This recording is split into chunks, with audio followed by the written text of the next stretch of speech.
In this lesson, we are going to deal with numericals given in the textbook based on Gauss's law. So please get your textbook ready to video continue.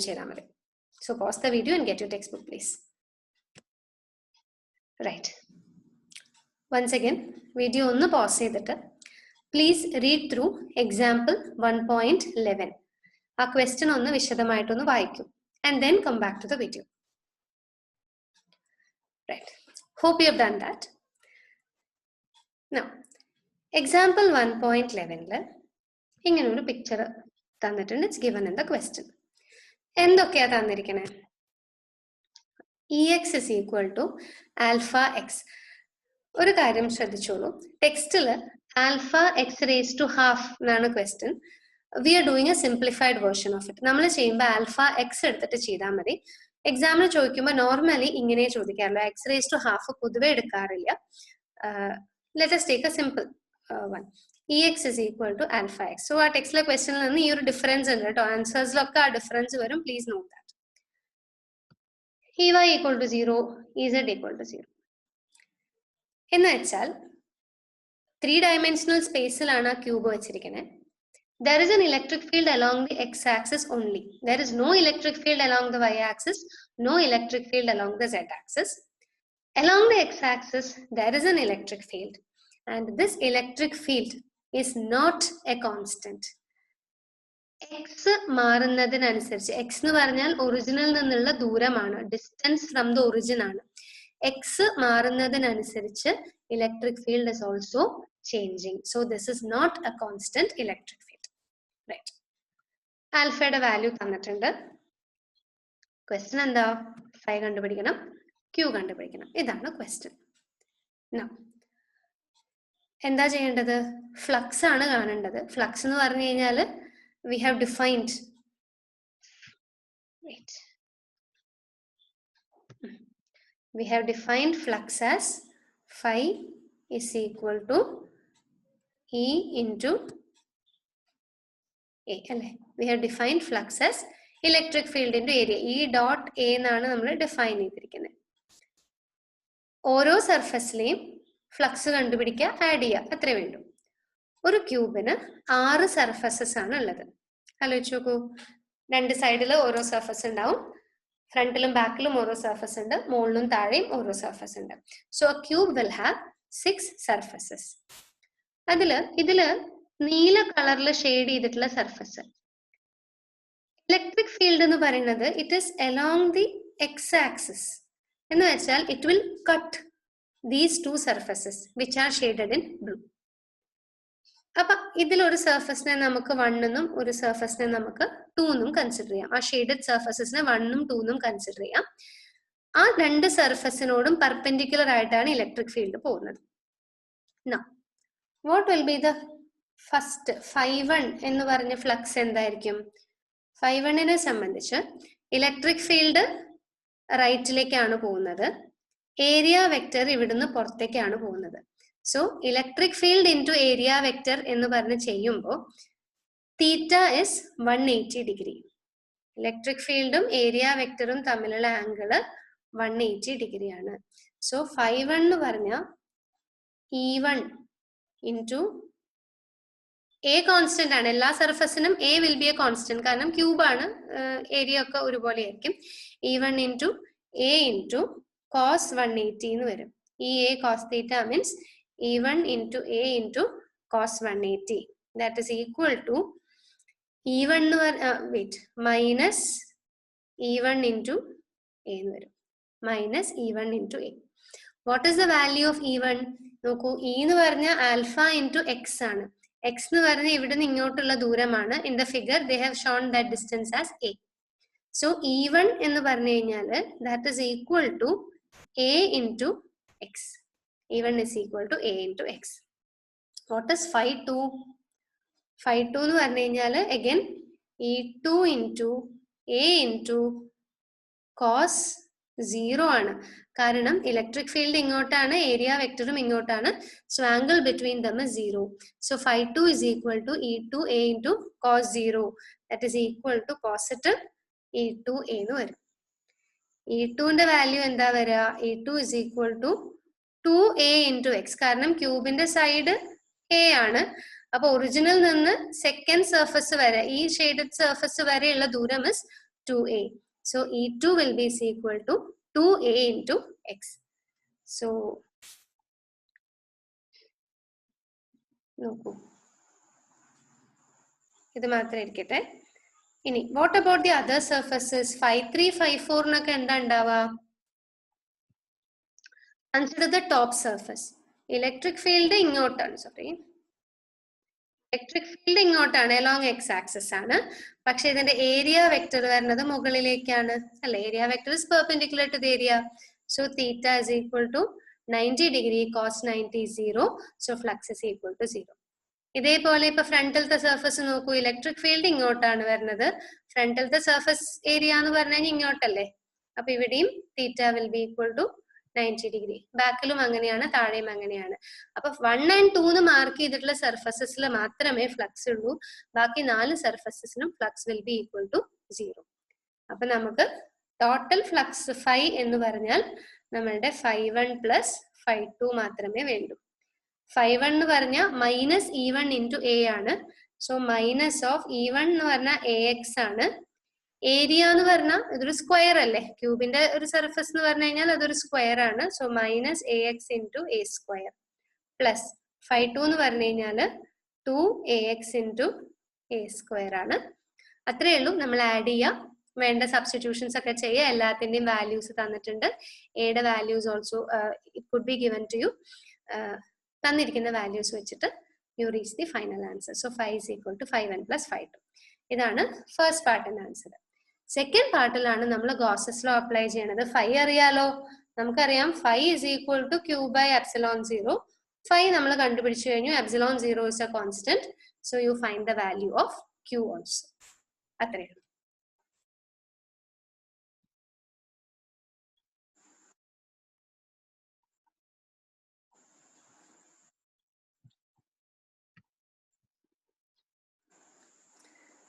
Right.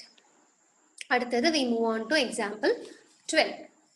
Again, please take a break.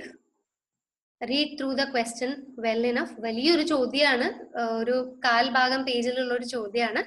So read through that, understand what it is about. നമുക്ക് മനസ്സിലായ കാര്യങ്ങളൊന്ന് note down ചെയ്യൂ and then come back to the video. അതുവരെ video ഒന്ന് pose ചെയ്തിട്ട് മുന്നോട്ട് പോവാം.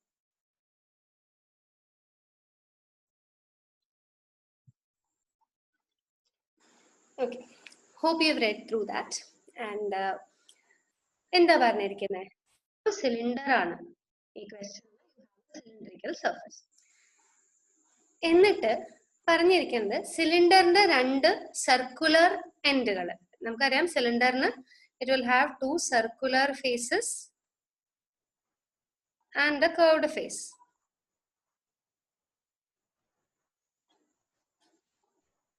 എന്നിട്ട് പറഞ്ഞിരിക്കുന്നത് ഈ സിലിണ്ടറിന് 2 ഫേസസും they are kept at distances x equal to plus 10 centimeter and x is equal to minus 10 centimeter. എന്ന് വെച്ചാൽ നമ്മൾ ഇവിടെ കോർഡിനേറ്റ് ആക്സിസ് നമ്മൾ വരയ്ക്കുകയാണെങ്കിൽ ഇത് ഇരിക്കുന്നത് പ്ലസ് 10 സെന്റിമീറ്ററിലാണ്, ഈ സർഫസ് ഇരിക്കുന്നത് മൈനസ് 10 സെന്റിമീറ്റേഴ്സിലാണ്. ഇനി for X greater than 0 electric field is 200 I cap. I cap means along the x-axis. അപ്പോ x greater than 0 എന്ന് പറഞ്ഞാൽ പോസിറ്റീവ് x-axis. ഇവിടുത്തെ ഇലക്ട്രിക് ഫീൽഡിന്റെ പ്രത്യേകത ഇത് കോൺസ്റ്റന്റ് ആണ്, പക്ഷേ പോസിറ്റീവ് x-axisൽ ഇതിന്റെ direction along the positive x-axis I cap ഡയറക്ഷനിലാണ്. ഫോർ x less than 0 എന്ന് പറഞ്ഞാൽ നെഗറ്റീവ് x-axis എന്നർത്ഥം. അവിടെ ഇലക്ട്രിക് ഫീൽഡും നെഗറ്റീവ് ആണ്. അപ്പൊ ഇവിടെ ഫീൽഡ് ഇങ്ങോട്ടാണ് വരിക. Positive x-axis electric field is also along the positive axis. Negative x-axis electric field is also in the negative direction. ഇതാണ് given situation.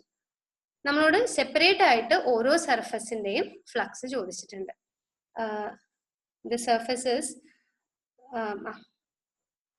ഇവിടെ φ1, this is ഇവിടുത്തെ flux φ2 and third surface curved surfaceലെ flux φ3 എന്നെടുക്കുകയാണെങ്കിൽ നേരത്തെ ചെയ്ത പോലെ തന്നെയാണ് you should be able to do. ഇവിടെ ഒരു വ്യത്യാസം എന്താണെന്ന് വെച്ചാൽ നോക്കൂ, ഇലക്ട്രിക് ഫീൽഡ് ലെഫ്റ്റ് സൈഡ് നമ്മൾ നോക്കുകയാണെങ്കിൽ electric field is along the towards left, area vector is also towards left.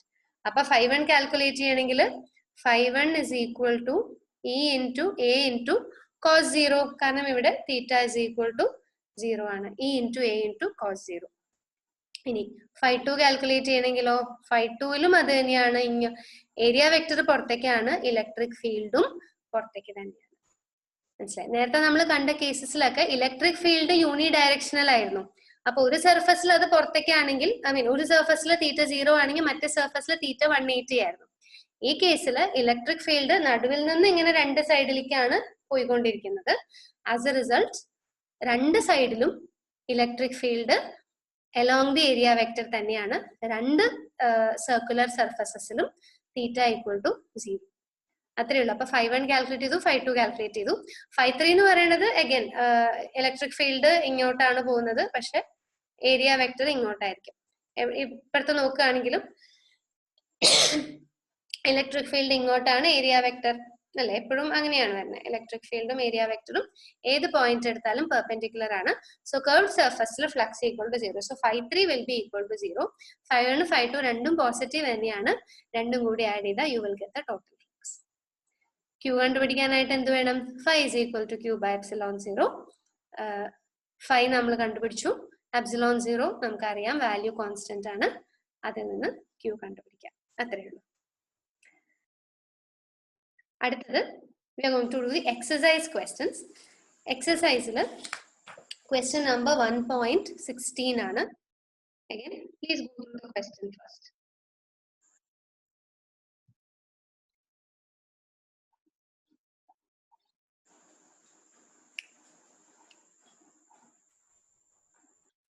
Exercise 1.16. അവിടെ അതിന്റെ തൊട്ട് മുന്നേ ചെയ്ത ഒരു ക്വസ്റ്റ്യനിൽ ഒരു ഇലക്ട്രിക് ഫീൽഡ് പറഞ്ഞിട്ടുണ്ട്. ആ സെയിം ക്വസ്റ്റ്യൻ അതിന്റെ കണ്ടിന്യൂവേഷൻ പോലെയാണ് ചോദിച്ചിരിക്കുന്നത്. അപ്പൊ അതിൽ ഗിവൻ ദാറ്റ്, അതിന്റെ മുന്നത്തെ ക്വസ്റ്റ്യനിൽ it is given that electric field is equal to 3 into 10⁻³ I cap Newton per coulomb. നമ്മൾ നേരത്തെ കണ്ടു I cap എന്ന് പറഞ്ഞാൽ electric field is along the X axis. ചോദിച്ചിരിക്കുന്നത് എന്താ? What is the net flux of the electric field through A cube of side 20 centimeter oriented so that its faces are parallel to the coordinate planes. അപ്പോൾ നമ്മൾ example 1.11 കണ്ട പോലെ തന്നെയാണ് figure. You have this X axis, Y axis, Z axis ഉണ്ട്. നേരത്തെ കാണിച്ച മാതിരി you have a cube അല്ലെ, പാരലൽ ഫേസസ് ആയിട്ട് ഇങ്ങനെ ഒരു ക്യൂബ് ഉണ്ട്. The cube is the faces of the cube are parallel to the coordinate axis. അപ്പൊ നമ്മൾ നേരത്തെ കണ്ടല്ലോ ഷെയ്ഡഡ് ആയിട്ടുള്ള രണ്ട് സർഫസസ് ഉണ്ടായിരുന്നു അല്ലെ. അതില് എക്സ് ആക്സിസിലെ ഫീൽഡ് പോകുമ്പോ അതാ ഈ ഒരു സർഫസും ഈ ഒരു സർഫസും അതിൽ മാത്രമാണ് ഇലക്ട്രിക് ഫീൽഡ് പെർപെൻഡിക്കുലർ ആയിട്ട് വരിക അല്ലെ. ഇനി നോക്കൂ ഈ സർഫസ്. അപ്പൊ this is surface number 1 and surface number 2 എന്ന് എടുക്കുകയാണെങ്കിൽ സർഫസ് നമ്പർ 1 ഇലക്ട്രിക് ഫീൽഡ് ഉള്ളിലേക്ക് പോണു, ഏരിയ വെക്ടർ പുറത്തേക്ക് വരുന്നു. Theta is equal to 180 degree ആണ്. സർഫസ് നമ്പർ 2 ഇലക്ട്രിക് ഫീൽഡ് പുറത്തേക്ക്, ഏരിയ വെക്ടറും പുറത്തേക്ക്, theta is equal to 0 degree ആണ്. So left side of flux is minus EA, right side of flux is plus EA. Total flux will be equal to 0. ബാക്കി നാല് സൈഡിലും തീറ്റ 90 degree ആയതുകൊണ്ട് flux ഇല്ല. ഇവിടെ ഇലക്ട്രിക് ഫീൽഡ് കോൺസ്റ്റന്റ് ആയതുകൊണ്ട്, example 11 വ്യത്യാസം electric field was not a constant എന്നുണ്ടായിരുന്നു. ഇവിടെ ഇലക്ട്രിക് ഫീൽഡ് കോൺസ്റ്റന്റ് ആയതുകൊണ്ട് total field entering the cube is equal to total field, അല്ലെങ്കിൽ total flux entering the cube equal to total flux leaving the cube. As a result, total flux is equal to 0. So charge enclosed will also be equal to 0. അത്രേ ഉള്ളൂ.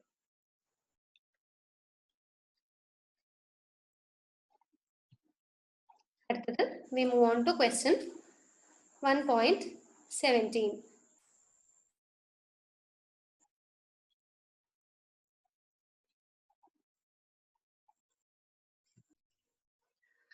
Question number 17 is fairly simple. Flux തന്നിട്ടുണ്ട്. The value of flux is given to you. 8 into 10⁻³ Newton meter square per coulomb തന്നിട്ടുണ്ട്. Q ആണ് ചോദിച്ചിരിക്കുന്നത്. Which you can simply calculate. നമ്മൾ നേരത്തെ ചെയ്തതാണ്. അതിന്റെ ബി പാർട്ടില് ഫ്ലക്സ് ഈക്വൽ ടു 0 ആണെങ്കിൽ can you assume that there is no charge inside the box? അങ്ങനെ ആവണം എന്നില്ല.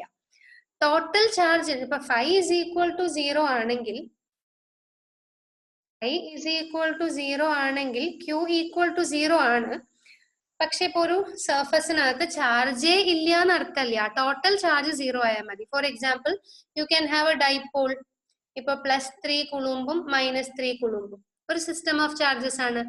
അപ്പൊ സർഫസിനകത്ത് ചാർജ് ഇല്ല എന്ന് അർത്ഥമില്ല. പക്ഷെ +3 -3 കൂട്ടിക്കഴിഞ്ഞാൽ net charge will be equal to 0. അങ്ങനെ ആയാൽ മതി. So we need not assume that there are no charges inside the surface. It could be that the net charge, there are charges but they cancel each other, and the net charge inside the system will be equal to 0. But total charge is 0 aaya madi, there can be charges.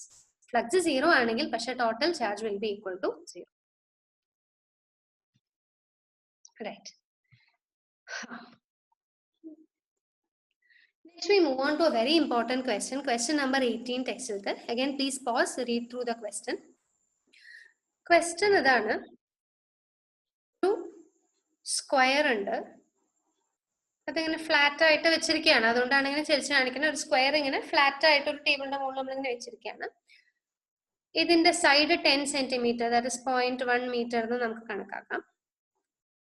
ഒരു charge, ഒരു +10 micro coulomb charge, +10 micro coulomb ഉള്ളൊരു charge ഇവിടുന്ന് 5 centimetre ദൂരത്തിൽ, അപ്പൊ 0.05 metre ദൂരത്തിൽ ഒരു charge വെച്ചിട്ടുണ്ട്. What is the flux due to this charge? ഈ ചാർജ് കാരണം ഈ സ്ക്വയറിലുള്ള ഫ്ലക്സ് എന്താണെന്നാണ് ചോദിച്ചിരിക്കുന്നത്. സോ നമ്മൾ ഇപ്പൊ പഠിച്ചത് വെച്ചിട്ട് അത് കാൽക്കുലേറ്റ് ചെയ്യാൻ നമുക്ക് വഴിയൊന്നുമില്ല. പക്ഷേ we can use Gauss's law. Gauss's law പക്ഷെ ക്ലോസ്ഡ് സർഫസിനെ വർക്ക് ചെയ്യുള്ളൂ. അപ്പൊ നമ്മൾ എന്ത് ചെയ്യുന്ന വെച്ചാല് 0.5 മീറ്റർ എന്ന് പറയുമ്പോൾ ഇതിന്റെ പകുതിയല്ലേ ഉണ്ടാവാൻ പാടുള്ളൂ.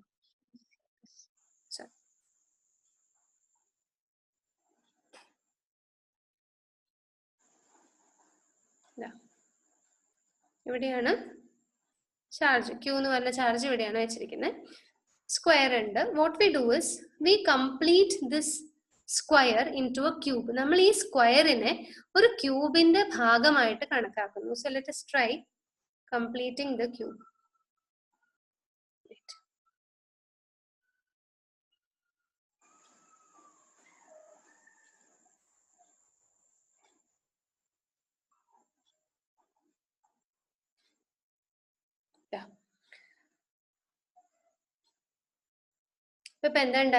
Now this square is part of a cube. So consider that the square is part of a cube. Small q is a charge enclosed in the cube. According to Gauss's law, phi is equal to q by epsilon 0. Q തന്നിട്ടുണ്ട്, epsilon 0 നമുക്ക് already അറിയാം. So total flux through the cube കണ്ടുപിടിക്കാൻ പറ്റും. Flux through the square, നമ്മുടെ required flux എന്ന് പറയുന്നത് flux through the square ആണ്. Square ഒരു സർഫസ് മാത്രമാണ്, ടോട്ടൽ 6 സർഫസ് ഉണ്ട്. 6 സർഫസ് കൂടിയുള്ള ടോട്ടൽ ഫ്ലക്സ് ആണ് 5. So required flux through the square,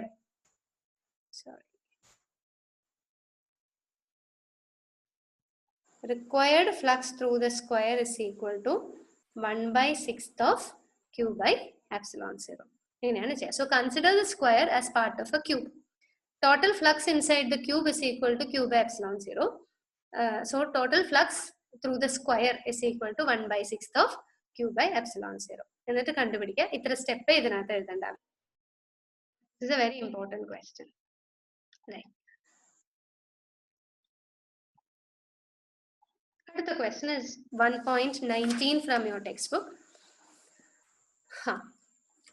അത് ചെയ്യാനും പറയാനും ഒന്നുമില്ല. Directly use Gauss's law. Q തന്നിട്ടുണ്ട്. Q is equal to 2 into 10 raised to -6 കുളൂമ്പെന്ന് തന്നിട്ടുണ്ട്. ക്യൂബിക് ഗോഷ്യൻ സർഫസ് ആണ്, 9 സെന്റിമീറ്റർ എഡ്ജ്. ഇതൊന്നും നമുക്ക് ഇമ്പോർട്ടന്റ് അല്ല. ഫ്ലക്സ് കാണാൻ നമുക്ക് ആകെ എന്ത് ചെയ്താൽ മതി? phi is equal to q by epsilon 0. Gaussian സർഫസിന്റെ എഡ്ജ് എത്രയാണ്? അത് ക്യൂബ് ആണോ സ്ഫിയർ ആണോ? ഇതൊന്നും നമുക്ക് വിഷയമല്ല. Q തന്നിട്ടുണ്ടെങ്കിൽ ഫ്ലക്സ് കണ്ടുപിടിക്കാം. ബാക്കിയൊക്കെ റെഡ് ഹെറിങ്സ് ആണ്, അതിന്റെ പിന്നാലെ പോണ്ട. This is all you need to do. And finally we go to example question number 20. Again fairly direct and simple question ആണ്. ഫ്ലക്സ് തന്നിട്ടുണ്ട്. flux പറഞ്ഞിട്ടുണ്ട്. They've given you a value of the flux. Negative ആണ്, so that means negative charge in the കാരണമുള്ള flux ആണ്. A spherical Gaussian surface of 10 centimeter radius. If the radius of the Gaussian surface were doubled, how much flux would pass through the surface? Same flux ആണ്. നോക്കൂ, you have a surface like this. This is a Gaussian surface. ഇതിന്റെ radius r ആണ്. You have a charge q that is kept here. Flux phi will be equal to q by epsilon 0. Suppose you consider another Gaussian surface. This Gaussian surface radius double ചെയ്തു എന്ന് വിചാരിക്കൂ. അപ്പോഴും charge എത്രയല്ലേ? Charge അപ്പോഴും q തന്നെയാണ്. So flux would still be equal to q by epsilon 0. There is no change. അപ്പോൾ radius of the Gaussian surface double ചെയ്താലും ഫ്ലക്സിൽ യാതൊരു മാറ്റവും വരാൻ പോകുന്നില്ല. Flux will remain the same. ഇവിടെ എന്താ ഉണ്ടാവണേന്ന് വെച്ചാൽ നമുക്കറിയാം ഫ്ലക്സിന് വേറൊരു definition, flux is equal to E into A എന്നാണല്ലോ. നോക്കൂ, electric field is inversely proportional to square of the radius. Area vector, area is directly proportional to square of the radius. അപ്പോൾ radius കൂടുമ്പോൾ ഇലക്ട്രിക് ഫീൽഡ് കുറയും, area കൂടും by the same amount. അപ്പോൾ they cancel each other out. ഫ്ലക്സിന് യാതൊരു മാറ്റവും. അങ്ങനെയും നമുക്ക് പറയാം. Electric field when radius increases, electric field decreases, but area increases. So product of electric field and area is still a constant. അല്ലെങ്കിൽ അത്രയൊന്നും പറയണ്ട. According to Gauss's law, phi is equal to q by epsilon 0. So it does not depend upon the radius. അതിന്റെ B പാർട്ടിൽ what is the value of point charge ചോദിച്ചിട്ടുണ്ട്, which you know how to find out. Flux phi അറിയാം, epsilon 0 അറിയാമെന്നുണ്ടെങ്കിൽ q കണ്ടുപിടിക്കാം. Flux ഇവിടെ negative ആണ്, അതുകൊണ്ട് ക്യൂവിന്റെ value is also negative. Right. അപ്പൊ ഇത്രയും ക്വസ്റ്റ്യൻസ് ആണ് ഈ ഗോസസ് ലോവുമായിട്ട് റിലേറ്റഡ് ആയിട്ട്. എക്സാമ്പിൾസ് 2 ബാക്കി എക്സസൈസ് ക്വസ്റ്റ്യൻസും. So read through it. Gauss's ലോന്റെ സ്റ്റേറ്റ്മെന്റും മാത്തമാറ്റിക്കൽ സ്റ്റേറ്റ്മെന്റും ആണ് നമുക്ക് പഠിക്കാനുള്ളത്. Proof once in a while ചോദിക്കാറുണ്ട്, ഗോസസ് ലോന്റെ proof, and the problems are very important. So hope you are able to understand. There is one more last question to this chapter. Gauss's law, ഇപ്പൊ നമ്മൾ പഠിച്ച Gauss's law ന്റെ applications ആണ്. അതൊരു 3 or 4 derivations ആണ്. Fairly simple derivations ആണ്. ഒരു പ്രാവശ്യം മനസ്സിലായി, it's very easy to reproduce and understand also. Yes. See you in the next video. Bye.